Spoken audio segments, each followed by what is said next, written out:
Guys, ang pag-uusapan natin dito ay paano mag-deposit, paano mag-affiliate, paano maglaro, at paano mag-register dito sa 1365. Ito nga palang 1365 na to ay licensed by Pagcor po, no?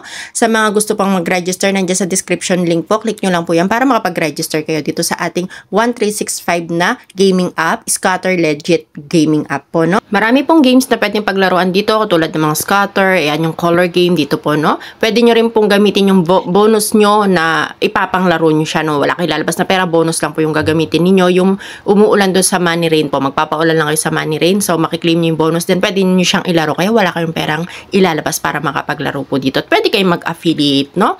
Bago nga po pala kayo makapag-affiliate dito or makapag-register dito at makapaglaro, ito po ay dahil license po siya by Pagcor, kaya po meron po silang terms and condition or mga policy po nila, no? Na dapat yung malaman. Ito po yung makikita ninyo kapag nag-register kayo at basahin nyo po siya, no? Dito po kung below 21 years old ka, hindi ka po pwede dito. Hindi ka pwede mag-affiliate at hindi ka pwede mag-register, no? Kung ikaw ay nagtatrabaho sa government or government employee ka, like mga police, ayan, yung mga navy, ayan, hindi rin po kayo pwede dito, no? May consequences po, no? Bawal po. Pag sinabing bawal, bawal po, no? Magkakaproblema po kayo. Or kung kayo naman ay may mga IDs or legit na nagtatrabaho under the Pagcor, ay hindi rin po kayo pwede dito. Pero kung hindi naman lahat yan, kayo ay 21 years old pataas, tapos kayo ay hindi naman nagtatrabaho sa, hindi kayo government employee at hindi rin kayo nagtatrabaho under by Pagcor, pwede po kayo, accept nyo lang po siya, then proceed na po kayo. Andyan marami kayong pwedeng paglaruan at para makapaglaro po kayo, sabi ko nga pwedeng gamitin yung bonus para makapaglaro kayo ng libre, then dun sa bonus slot, dun nyo hahanapin, limited po yung mga games na pwedeng paglaruan.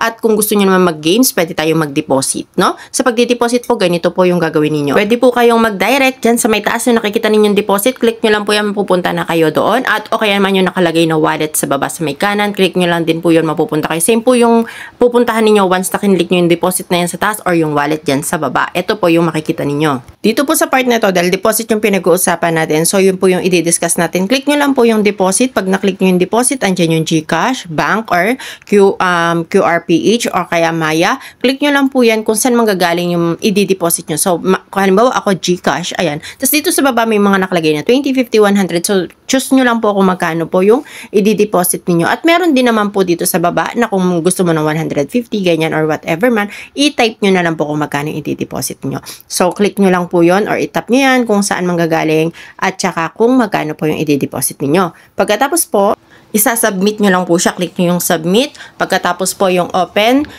the GCash app. Pag na-open GCash app po siya, so magpo-proceed dyan sa GCash. Tignan nyo na lang po. Then, click nyo lang din po yung, ayan, 20 pesos po kasi yung dineposit natin para makita natin, no? For tutorial po.